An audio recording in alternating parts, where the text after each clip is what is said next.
हर खबर पर होगी आपकी पकड़। डाउनलोड कीजिए एबीपी लाइव ऐप। बड़े खबर हम आपको बता दें कि लाइन ऑफ एक्चुअल कंट्रोल पर भारत और चीनी फौज के बीच झड़प हुई है।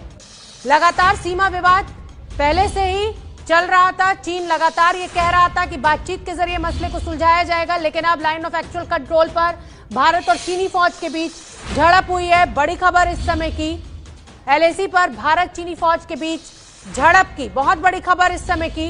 लगातार भारत सरकार के द्वारा ये कोशिश कि बातचीत के जरिए ही इस मसले को सुलझाया जाए।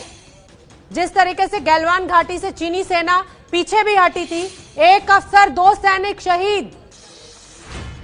दुख की खबर इस समय एलएसी पर, एक अफसर और 2 सैनिक इस झड़प में शहीद हो गए हैं। बड़ी खबर भारत चीन सीमा से इस समय आ रही है। एलएसी पर लाइन ऑफ एक्चुअल कंट्रोल पर भारत चीनी फौज के बीच झड़प। नीरज राजपूत हमसे जुड़ रहे हैं। नीरज राजपूत, बहुत दुखद खबर, चीन के साथ कभी नौबत इस तरह तक नहीं पहुंची। बिल्कुल, आपने ठीक कहा है कि जो झड़प हुई है उसमें 3 जो है भारतीय जो सैनिक हैं वो शहीद हो गए हैं चीन के साथ। और ये शायद पहली घटना ऐसी होगी जब पिछले 40-45 साल में जब भारत और चीन की सीमा पर इस तरह की झड़प हुई है, चीनी सेना से हुई है, जिसमें एक अफसर, ये भारतीय सेना की तरफ से आधिकारिक बयान आया है जिसमें कहा गया है कि जब ये डिस्कलेशन की तरह चल रही थी उस वक्त ये झड़प हुई है भारत और चीन के सैनिकों के बीच में, जिसमें एक ऑफिसर जो है वो उनकी डेथ हुई है और साथ ही 2 सैनिक उनकी डेथ हुई है। इसके अलावा ये भी कहा गया है स्टेटमेंट में कि ये अभी इंटरिम स्टेटमेंट है, शाम तक और साफ किया जाएगा कि आखिरकार किस तरह की झड़प हुई, क्यों ये एंगेजमेंट इतना बढ़िया, क्योंकि दोनों तरफ की ही जो अधिकारी थे, हम लोग लगातार देख रहे हैं कि बातचीत चल रही थी, डिसएंगेजमेंट थी। लेकिन ये जो जानकारी मिली है ये बताया जा रहा है कि ये हो सकता है पैंगोंग त्सो लेक से हुई है जहां पर ये झड़प हुई, जिसमें 3 ठीक है नीरज, आप बने रहिए मेरे साथ। प्रणय उपाध्याय भी मेरे सहयोगी मुझसे जुड़ रहे हैं। प्रणय उपाध्याय, बहुत बड़ी खबर है क्योंकि चीन के साथ झड़प में एक अधिकारी और 2 जवानों का शहीद हो जाना कहीं ना कहीं टेंशन को बढ़ावा देना है। बिल्कुल शोभना, ये बहुत बड़ी खबर है। बहुत बड़ी खबर इस लिहाज से भी है क्योंकि 1975 के बाद पहली बार जो है भारत और चीन के बीच जो वास्तविक नियंत्रण रेखा है उस पर कोई लॉस ऑफ लाइफ हुआ है। कमांडिंग ऑफिसर का और साथ में 2 सैनिकों का मारा जाना बहुत ही बड़ी घटना है। इसने भारत और चीन के बीच में जो सीमा तनाव चल रहा था पिछले कई दिनों से, उसका पारा एकदम से बढ़ा दिया है। हालांकि आधिकारिक बयान में भारतीय सेना की तरफ से कहा गया है कि तनाव को घटाने के लिए दोनों देशों के सैन्य अधिकारियों के बीच में बातचीत हो रही है, लेकिन जिस तरीके का गतिरोध पिछले कुछ दिनों से नजर आ रहा था, फेस ऑफ की सिचुएशन थी, इसने एक तरीके से कहा जाए कि अगली टर्न ले लिया है इस घटना के बाद से। क्योंकि यही कहा जाता था भारत और चीन की तरफ से अभी तक कि दोनों देश जो है संबंधों को तनाव पूर्ण न हो इसके लिए प्रयास कर रहे हैं। और ये कामयाबी की तरह से माना जाता था कि इस पे गोली नहीं चली है 1975 के बाद से। और जो प्रणय, आपसे ये भी जानना चाहेंगे इस समय क्या चीनी सेना का भी कोई नुकसान भारतीय सेना के द्वारा किया गया है? जिस तरीके से हमारे कमांडिंग ऑफिसर की डेथ हुई है और 2 जवानों की, कुछ उस पर आपके पास खबर? इस बारे में आधिकारिक बयान चीनी सेना की तरफ से नहीं आया है। भारतीय सेना ने भी फिलहाल इस बारे में आधिकारिक रूप से कुछ नहीं कहा है, लेकिन निश्चित रूप से गोलीबारी अगर हुई है दोनों तरफ से तो कुछ नुकसान चीनी सेना को भी जरूर उठाना पड़ा होगा। लेकिन इस बारे में क्योंकि ये मामला संवेदनशील है, इस मामले के अंदर आधिकारिक बयान का इंतजार किया जाना चाहिए। भारतीय सेना ने जरूर ये इस बात को स्वीकार किया है कि जो चाइनीज गोलीबारी थी उसके अंदर एक कमांडिंग ऑफिसर और जो 2 सैनिक हैं वो शहीद हुए हैं। लेकिन निश्चित रूप से शोभना, जैसा आपने भी कहा, ये बहुत बड़ी घटना इस लिहाज से है कि क्योंकि दोनों दुनिया की सबसे बड़ी आबादी वाले 2 मुल्क हैं, दोनों न्यूक्लियर पावर मुल्क हैं। इन दोनों देशों के बीच में सीमा तनाव को सुलझाने के लिए अभी तक लगातार ये कोशिशें होती रही, लेकिन उसके अंदर आज जिस तरीके की घटना सामने आई है, क्योंकि कल रात की ये घटना है, कल शाम को दोनों देशों के बीच में जो है अगली फेस ऑफ हुआ, यानी जो है गोलीबारी के साथ फेस ऑफ हुआ, तनावपूर्ण स्थिति ज्यादा बढ़ गई और उसके अंदर ही ये जो है घटना सामने आई है। मेरी सहयोगी रोमाना आ चुकी है स्टूडियो में और खबरों के सिलसिले को वो आगे बढ़ाएंगी। तो बड़ी खबर इस वक्त की आप जान लीजिए, चीन के हमले में भारत के 3 फौजी शहीद हुए हैं। कहा तो यह माना जा रहा था कि जो तनाव है एलएसी पर वो कम हो रहा है, एक तरफ बातचीत चल रही है और वहीं दूसरी तरफ चीन की ये नापाक हरकत जो सामने आई है, 3 भारतीय फौजी शहीद हुए हैं जिसमें एक अफसर भी है। सीधे आपको लेकर चलते हैं, अपडेट्स लगातार प्रणय उपाध्याय आप तक पहुंचा रहे हैं। प्रणय, आखिरकार ये झड़प हुई क्यों? रोमाना, आपको पता ही है पिछले कुछ दिनों से भारत की और चीन के सैनिकों के बीच में एक फेस ऑफ की सिचुएशन बनी हुई थी। 5 मई के बाद से लगातार गलवान घाटी के अंदर दोनों सैनिक आमने सामने की स्थिति में थे और इसी दौरान कल रात को ये घटना हुई है जिसके अंदर गलवान घाटी में जो फेस ऑफ था उसके अंदर गोलीबारी तक स्थिति पहुंच गई। और इस गोलीबारी के अंदर रात को जो है भारतीय सेना के एक जो सैनिक, एक जो कर्नल कमांडिंग ऑफिसर थे कर्नल, उनकी इसके वो शहीद हुए हैं इसके अंदर। और इसके अलावा 2 जो सैनिक हैं वो भी मारे गए हैं इसके अंदर। ये बहुत बड़ी घटना इसलिए भी है क्योंकि कैजुअलिटी लेवल इसका हाई है, यानी कमांडिंग ऑफिसर का मारा जाना निश्चित रूप से बड़ी घटना है। इसके अलावा भारत और चीन सीमा के ऊपर अगर आप देखें रोमाना, तो इस पे आखिरी बार लॉस ऑफ लाइफ हुआ था, यानी अगर किसी की मौत हुई थी तो वो 1975 में हुई थी। दोनों देशों के बीच सोमदरांचू में 1986 के अंदर गोलीबारी जरूर हुई थी, लेकिन उसमें किसी का उस तरह की घटना नहीं हुई थी। लेकिन इस जो ये घटनाक्रम सामने आया है रोमाना, ये निश्चित रूप से चिंताजनक इसलिए बिल्कुल चिंताजनक है, बेहद गंभीर है। 1967 के बाद पहली बार चीनी हमले में भारतीयों का इस तरीके से मारा जाना। हम सीधे लिए चलते हैं आपको, नीरज राजपूत उस वक्त हमारे साथ मौजूद हैं। नीरज, ये कैसी बौखलाहट है चीन की? बिल्कुल रोमाना, जिस तरह से हम लोग देख रहे थे गलवान घाटी में दोनों देशों की सेनाओं के बीच में कैंप लगा हुआ था, आमने सामने बैठी हुई थी, 500-600 मीटर की दूरी पर थी और ये कोशिश की जा रही थी कि डिसएंगेजमेंट किया जाए। और लगातार ये बात आ रही थी और कर्नल और ब्रिगेडियर लेवल तक के अधिकारी ने कल ही बैठक की थी इस बात को लेकर के डिसएंगेजमेंट किया जाए। कुछ बीच में गलवान घाटी में अगर इस तरह की घटना होती है कि जहां पर दोनों देशों के जो सैनिक हैं वो आपस में फायरिंग हो जाती है जहां पर, और जिसमें 3 जो सैनिक हैं भारतीय सेना के शहीद हो जाते हैं, ये अपने आप में बहुत बड़ी बात है, चिंता की बात है, क्योंकि दोनों देशों के जो सैनिक हैं वो आमने सामने हैं, पूरी लाइन ऑफ एक्चुअल कंट्रोल पर है। और अगर एस्केलेशन बढ़ता है तो ये माना जा सकता है कि दोनों देशों के बीच में स्थिति जो है बहुत तनावपूर्ण हो सकती है, क्योंकि ये बहुत सालों बाद ऐसा हुआ है कि फायरिंग हुई है दोनों देशों के बीच में। रात की बात में जब ये जानकारी मिल रही है हम लोगों को, जो भारतीय सेना ने अपना आधिकारिक बयान जारी किया है। ये नीरज जरा और क्लैरिटी दीजिए, ये झड़प कल रात में हुई है? बिल्कुल रोमाना, आपने ठीक कहा है, ये बीती रात ये घटना हुई है, गलवान घाटी में हुई है ये, जहां पर रात के वक्त में हुई है। अभी ये भारतीय सेना ने जो अपना स्टेटमेंट दिया है उसमें यही लिखा है कि रात के वक्त में ये इंसिडेंट हुई है, गलवान घाटी में हुई है, जिसमें भारतीय सेना के जो 2 सीनियर मिलिट्री 3 सैनिक जो शहीद हुए, जिसमें एक सीनियर मिलिट्री ऑफिसर है।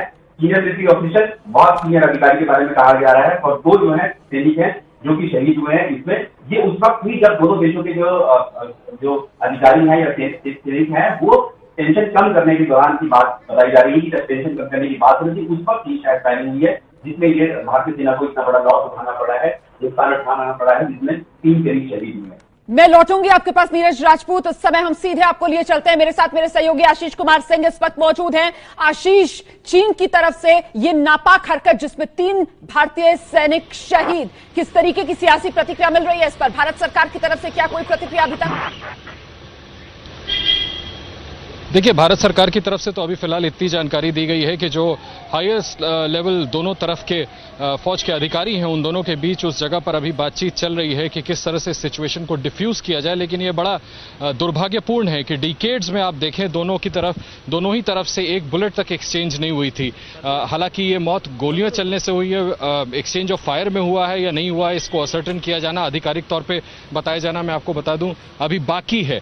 लेकिन अगर ऐसा हुआ है तो बहुत दुर्भाग्यपूर्ण है कि अगर एक्सचेंज ऑफ फायर में ये जान गई है। और अब तो भारत सरकार ने इस बात को औपचारिक कर दिया है, स्पष्ट तौर पर आर्मी की तरफ से कहा गया है कि ये पेंगोंग के आसपास का इलाका है जहां पर ये देखें आप, डी एस्केलेशन की प्रक्रिया में हुआ है और वायलेंट क्लैशेस हुए हैं, फेस ऑफ हुआ है भारत और चीन की फौज के बीच में।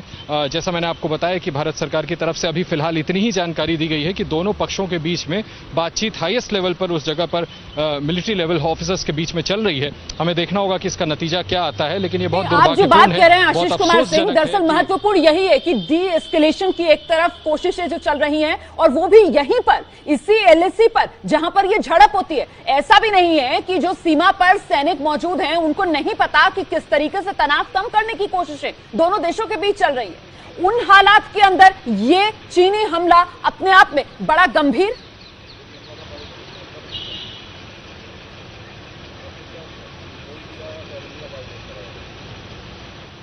आशीष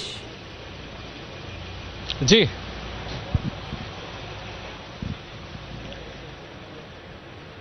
आशीष, मैं आपसे समझना चाह रही हूं कि डी एस्केलेशन का जो प्रोसेस चल रहा है और ये तमाम बैठकें जो है वहीं एलएसी पर ही हो रही हैं। जो वहां सैनिक तैनात है उसको मालूम है कि किस तरीके से दोनों देशों के बीच तनाव कम करने की कोशिश हो रही है, बावजूद इसके झड़प इतनी बढ़ती है कि 3 भारतीय सैनिक शहीद हो जाते हैं। देखिए, ये चीन की तरफ से स्पिरिटेड है। भारत ने भरसक प्रयास किया है और ये आप देखें कि जब ये पूरा का पूरा कंट्रोवर्सी इस एलएसी पर भारत और चीन के बीच में शुरू हुआ तो नेशनल सिक्योरिटी एडवाइजर, जो कि स्पेशल रिप्रेजेंटेटिव है भारत के बॉर्डर स्टॉक्स को लेकर के, उन्होंने अपने काउंटर पार्ट को फोन किया, जिसके बाद डीएस्केलेशन को लेकर के दोनों पक्षों के मिलिट्री ऑफिसर्स के बीच में बातचीत हुई। उसके बाद जो डिस्प्यूटेड इलाके हैं उसमें से 3-4 इलाके ऐसे पॉइंट्स ऐसे थे जहां से दोनों ही तरफ से, भारत और चीन दोनों ही तरफ से जो ट्रूप्स थे उनको काफी पीछे, कई किलोमीटर पीछे तक ले लिया गया और उसी डीएस्केलेशन की प्रक्रिया जारी थी। देखिए, ये कहीं ना कहीं सोच समझ करके किया जा रहा है चीन की तरफ से भारत पर दबाव बनाने के लिए। और डीएस्केलेशन प्रोसेस में कल रात में इस तरह से होना जिसमें भारतीय फौजियों की जान चली जाए, ये बहुत दुर्भाग्यपूर्ण है और निश्चित तौर पर गवर्नमेंट ऑफ इंडिया को इस पर कोई सख्त पोजीशन लेना पड़ेगा। और जैसा मैंने आपसे कहा कि अभी दोनों पक्षों के मिलिट्री ऑफिसर्स के बीच में बातचीत चल रही है, कुछ देर में हमें पता चलेगा कि इसका नतीजा क्या निकलता है। मैं ले चलती हूं दर्शकों को। हमारे साथ रक्षा विशेषज्ञ लेफ्टिनेंट जनरल AK सिवाच इस समय मौजूद हैं। जनरल सिवाच, मैं आपसे समझना चाहती हूं सर कि इस चाइनीज अग्रेशन को इस समय किस तरीके से देखा समझा जाए। देखो, ये जो हुआ है बड़ी दुर्भाग्य की बात है और ऐसा होना नहीं चाहिए था, क्योंकि दोनों तरफ से डी-एस्केलेशन की बात चल रही है और गलवान घाटी में पेट्रोल पॉइंट 14, 15 और जो आपका 17 पॉइंट था, वहां पर कहीं ना कहीं हम पीछे गए हैं, वो भी बहुत पीछे गए हैं। तो एक प्रकार से डी-एस्केलेशन चल रहा था और ऐसा होना, जहां पर एक ऑफिसर और हमारे 2 जवान शहीद होना, तो एक बड़ी दुर्भाग्य की बात है। और ये अभी मुझे नहीं लगता कि ये डी-एस्केलेशन ऐसे हो पाएगी, क्योंकि अगर आपका कोई कैजुअलिटी होता है तो आपके ऊपर ट्रेमेंडस प्रेशर है कि आपको दुश्मन की भी कैजुअलिटी करनी है। ये कोई बात बनी नहीं कि डी-एस्केलेशन के टाइम में चीन को यही मालूम नहीं कि हथियार आज से 1967 के बाद कभी गोली नहीं चली है, ना 86 में गोली चली है। तो इस प्रकार से एक प्रकार से फायर फाइट करना, ये चीन की मुझे लगता है सोची समझी साजिश है, क्योंकि नहीं तो ऐसा नहीं होना चाहिए था कि जहां पर चीनी जो सैनिकों ने हथियार का इस्तेमाल किया हो और उसके अंदर जैसे आप बता रहे हैं कि हो सकता है कि कैजुअलिटी हुई है, तो एक बड़ी दुर्भाग्य की बात है। और मुझे नहीं लगता इस हालात में डी-एस्केलेशन अभी होगा, क्योंकि अगर हमारी कैजुअलिटी हो जाती है तो हमारे ऊपर बहुत ट्रेमेंडस प्रेशर आ जाएगा, भारत के ऊपर बड़ा प्रेशर आ जाएगा और भारत की गवर्नमेंट कोई नहीं इतना वो लेगी कि डी-एस्केलेशन करे जब हमारी खुद की कैजुअलिटी होगी। वो इसके लिए कोई माफी गलती नहीं है, ये चीन की सोची समझी साजिश है। नहीं सर, आप जो बात कह रहे हैं ये चीन की सोची समझी साजिश है। दरअसल मैं इसी को अंडरलाइन करने की कोशिश कर रही हूं कि एक तरफ डी-एस्केलेशन प्रोसेस जो चल रहा है और वो वहीं LAC पर चल रहा है। ऐसा भी नहीं कि वहां जो तैनात हैं सैनिक वो किसी दूर दराज इलाके में, उनको पता ही नहीं है कि किस तरीके से दोनों देश जो हैं आपस में तनाव कम करने की कोशिशों में जुटे हुए हैं और वहां तैनात सैनिक एक दूसरे से उलझ गए। यहां पर मामला बेहद गंभीर। 1967 के बाद जिस बॉर्डर पर कभी गोली नहीं चली, वहां गोली चलती है, 3 हमारे सैनिक शहीद हो जाते हैं, जिसमें एक अफसर शामिल है। तो ये तो कुल मिलाकर कहा जा सकता है कि चीन चाह ही नहीं रहा है कि बातचीत के जरिए इस तनाव को कम किया जाए। सर, ये तो चीन की चाल ज्यादा नजर आती है। जनरल सिवाच, मुझे लगता है, देखो, अगर मान लो गोली चलती है तो पक्का गोली हमारी तरफ से भी चलेगी और हम ऐसा तो नहीं कर सकते कि अगर वो फायर करे हम फायर नहीं करें। अगर हमने फायर किया तो उनकी क्या कैजुअलिटी हुई है ये भी देखना पड़ेगा, क्योंकि अगर हम ये तो हो नहीं सकता कि चीनी डी-एस्केलेशन चलना नहीं चाहते और वो अपने आप सुमोटो फायर करते हैं और हमारी 3 कैजुअलिटी करते हैं और हम चुप रहे। ऐसा तो नहीं होगा, पक्का हमने भी फायर किया होगा और ये करना पड़ेगा। अभी गवर्नमेंट ट्रेमेंडस प्रेशर में आ जाएगी, क्योंकि ये जो कार्रवाई लगती है चीन की, मुझे लग रहा है कि ये बिल्कुल सोची समझी साजिश है। क्योंकि जिस तरीके से वो यहाँ आए भी, पहले उन्होंने अपनी स्ट्रेंथ बढ़ाई और जो एक्साइज एरिया से 5000 ट्रुप्स यहाँ ले आए और उसके बाद फेस ऑफ किया और उसके बाद जो है कहीं ना कहीं इस बार जो इनकी प्रतिक्रिया है, चाहे यहाँ पंगैंगसो में, डेमचोक में या गलवान घाटी में, उनके कुछ तीव्र ज्यादा तेज नजर आ रहे थे और वो डी-एस्केलेशन में भी इतना इंटरेस्ट नहीं ले रहे थे। एक प्रकार से जो हुआ है बहुत अनफॉर्चुनेट है और मुझे लगता नहीं कि इस प्रकार से डी-एस्केलेशन होगी, क्योंकि बदला लेने की भावना पक्का रहेगी भारत में। ऐसा नहीं हो सकता कि हम अपनी कैजुअलिटी सहन कर लें और चीनी बच जाए। और मुझे भी देखना पड़ेगा, अगर फायर फाइट हुआ है तो पक्का चीन की भी कोई ना कोई कैजुअलिटी हुई होगी।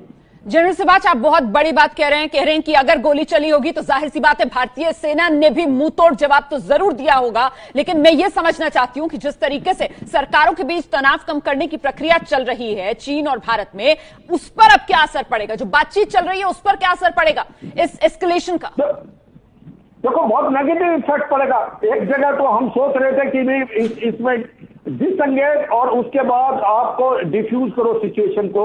यही प्रतिक्रिया चल रही थी गलवान घाटी में भी और किसी हद से पेंगोंग त्सो में भी तो और डेमचोक में भी। अगर ऐसी हालात हो जाती है जहां पर हमारी कैजुअलिटी हो जाती है एक ऑफिसर और दो जवान की, तो कैसे हो सकता है डी एस्केलेशन? हमें बदला लेना पड़ेगा, ऐसा तो नहीं कर सकते। और मुझे पूरा विश्वास है अगर चीनियों ने फायर किया है तो हमारों ने भी रिस्पॉन्ड किया होगा।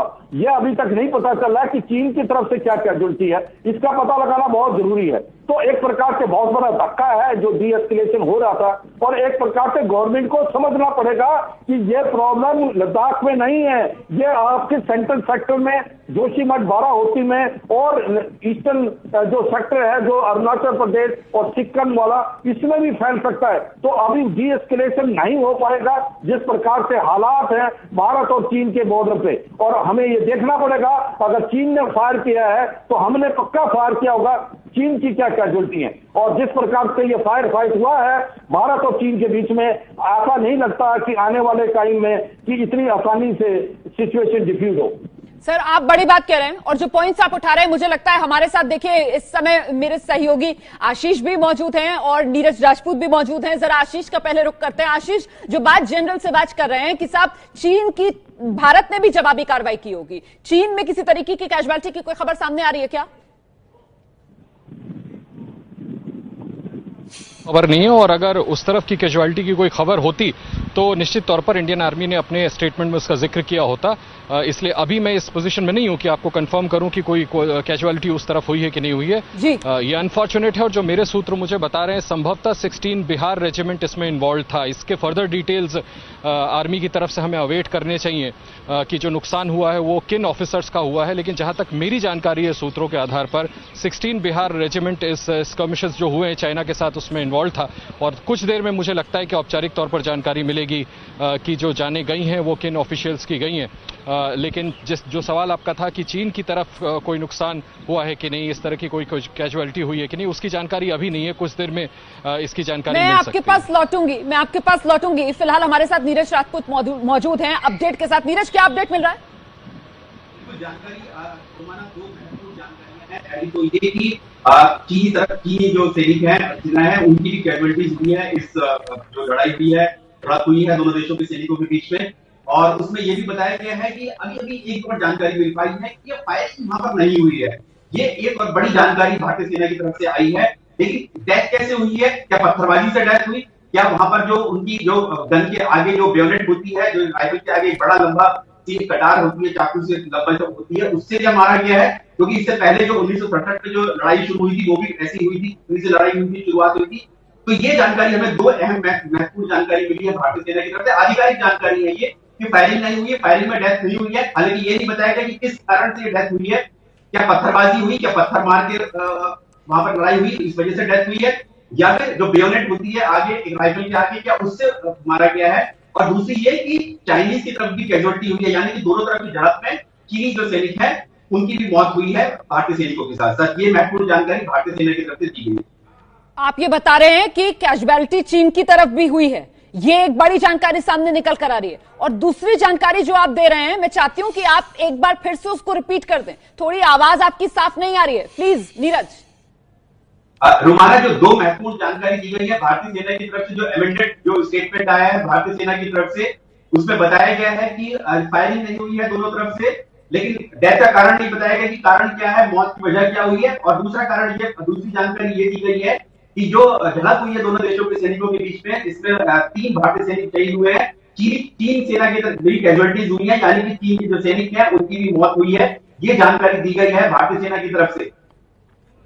ये बड़ी जानकारी जो दे रहे हैं नीरज राजपूत। नीरज कह रहे हैं कि अमेंडेड स्टेटमेंट आया है और उस अमेंडेड स्टेटमेंट में यह साफ किया गया है भारतीय सेना की तरफ से कि देखिए चीन के जो सैनिक हैं वहां पर भी कैजुअलिटी हुई है। तो जनरल सिवाच, जिस बात का आप जिक्र कर रहे थे कि अगर चीन की तरफ से कोई कार्रवाई की जाएगी तो जवाब तो भारतीय सेना भी देगी, हाथ पर हाथ रखकर नहीं बैठेगी, वो हुआ है सर। चीन की तरफ भी कैजुअलिटी। जनरल सिवाच, ये मामला और बढ़ रहा है सर।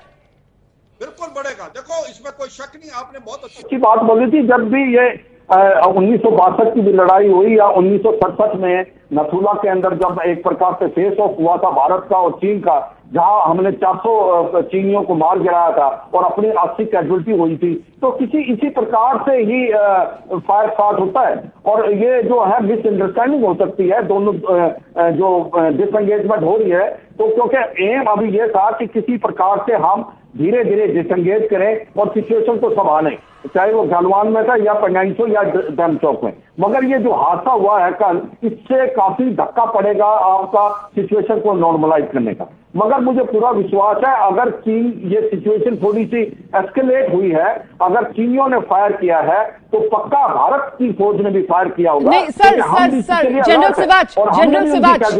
जनरल सिवाच वो जो अमेंडेड स्टेटमेंट आया है सर, जो सुधार करके नया स्टेटमेंट सेना की तरफ से जारी किया गया है, उसमें दो बातें बताई अभी अभी नीरज राजपूत ने। उन्होंने एक बात यह भी बताई कि ये जो झड़प हुई है भारतीय और चीनी सैनिकों के बीच, इसमें फायरिंग नहीं हुई है सर, फायरिंग नहीं हुई है।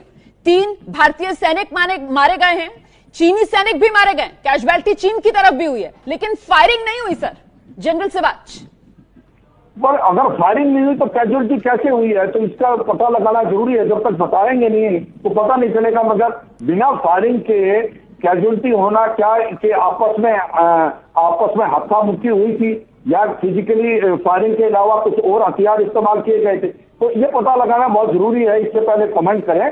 मगर पक्का ये बात है अगर चीन की तरफ से कोई फोर्स यूज की गई है तो भारत की तरफ से भी फोर्स की जाएगी, क्योंकि भारत कमजोर नहीं है। भारत को पता है ये कोई नई बात तो है नहीं, हम समझ रहे हैं। और जो भी यूनिट या ब्रिगेड जहां डिप्लॉयड है वो पूरी तरीके से तैयार है। अगर हमारी कोई कैजुअलिटी हुई है, चाहे वो किसी वजह से हुई, तो पक्का चीनियों की भी बहुत कैजुअलिटी हमने की होगी। जी बिल्कुल, ये नहीं बिल्कुल हुई है सर, बिल्कुल हुई है। चीन की तरफ भी कैजुअलिटी हुई है, यही तो अमेंडेड स्टेटमेंट में सेना की तरफ से कहा गया है। तो कुल मिलाकर वो बात जो हम लगातार कह रहे हैं कि चीन को समझ जाना चाहिए, ये 2020 का भारत है, ये 1962 का भारत नहीं है। ये संदेश तो पहुंच गया होगा ना चीन तक।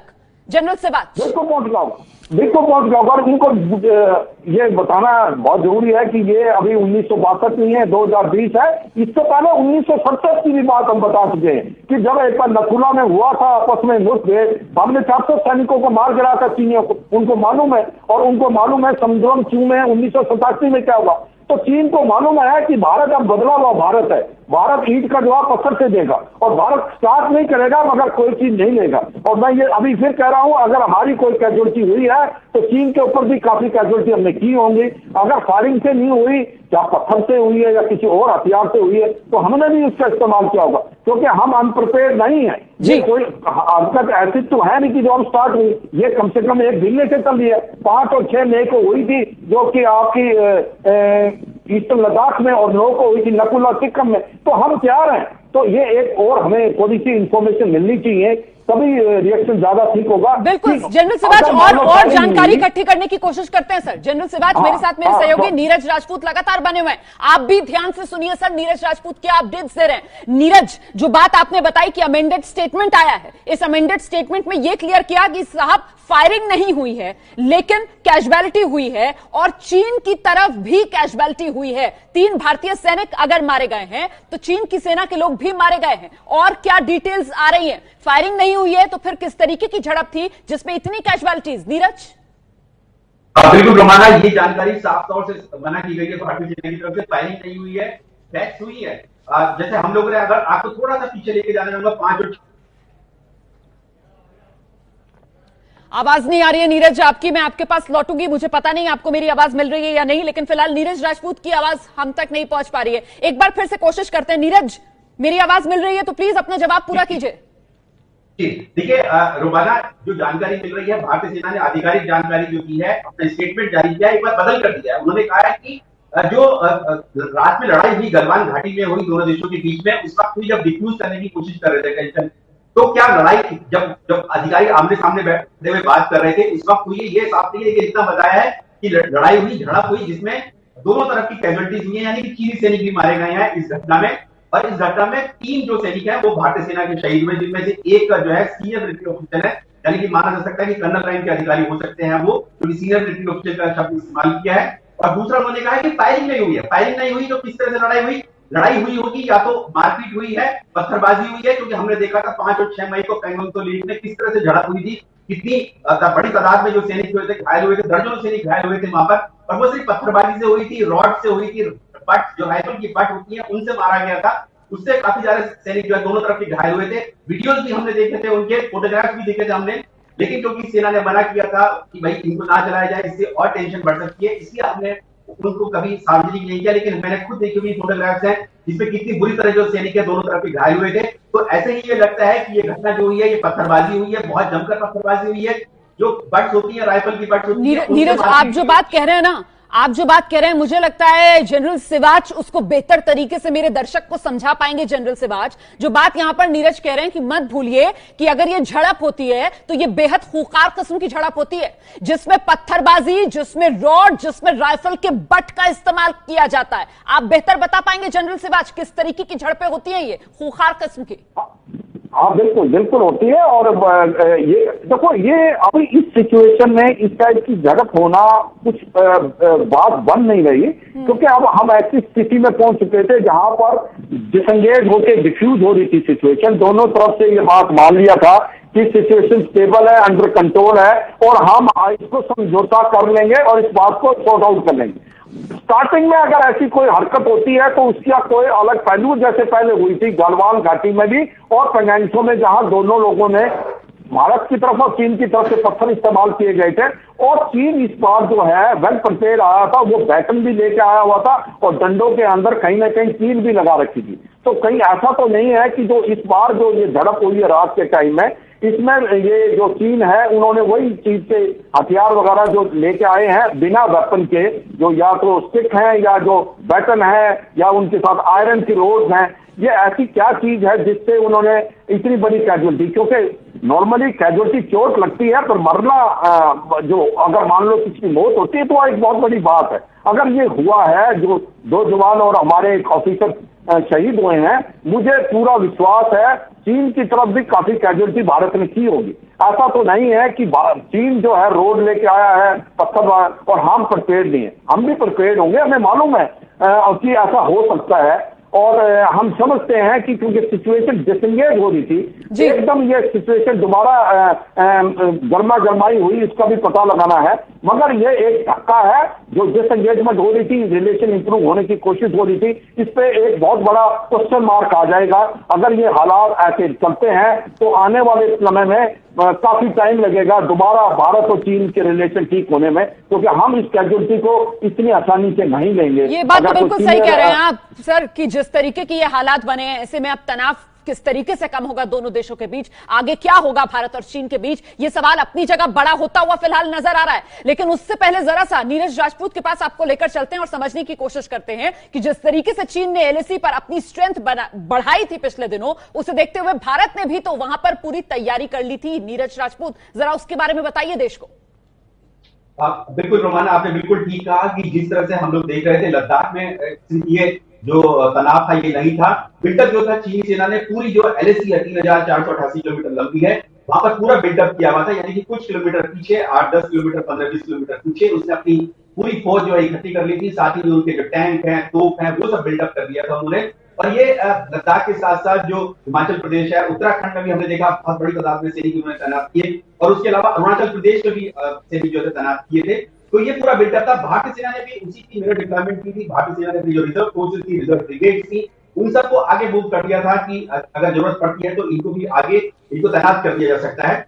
एक बात और रोमाना में बताना चाहूंगा गलवान घाटी के बारे में। गलवान घाटी में जो भारतीय सेना थी उसको थोड़ा एज था, वो थोड़ा आज उसके ऊपर थोड़ा सा चीनी सेना के ऊपर हावी हो रही थी गलवान घाटी में, क्योंकि हमने देखा था जब कैंप लगाए थे गलवान घाटी में